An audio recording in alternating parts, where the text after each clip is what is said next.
நீங்க சொல்லுங்க. நான் வாங்குறாங்க கேட்பேன். நீங்க யாருக்கு போன் சொல்லுங்க. வாங்குறாங்க கேட்பேன். நாளைக்கு 12 மணிக்கு வரேன். நாளைக்கு வந்து உட்படம் தான் போட்டிருக்கு. உட்படம் தான் போட்டிருக்கு. மார்க்கெட்டுக்கு 10 ரூபா போடுறீங்க. நல்லா பண்ணுவோம். இனிமேல் நல்லா பண்ணுவோம். ஓகேவா? வந்து நாங்க வந்து கேட்கறது முன்னாடி கொடுத்துருக்கோம். அது வந்து என் தம்பி வந்து கேட்டு இருக்காங்க.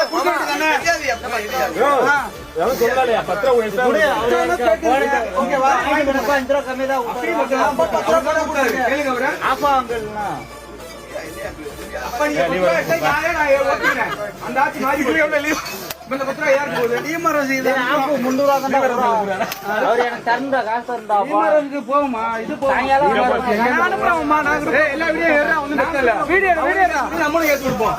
நாளைல இருந்து 12 நாளைக்கு வரேன். நாளைக்கு நான் டெய்லி வருவேன் ஒயின் ஷாப்புக்கு. நாளைக்கு பார்த்தா 5 ரூபாய்க்கு யார் வாங்கினாலும் சரி பிரச்சனை தான். நாளைக்கு இனிமேல் இந்த ஒரு பாட்டிலுக்காக நாளைக்கு என்ன நடக்குது மட்டும் பாரு.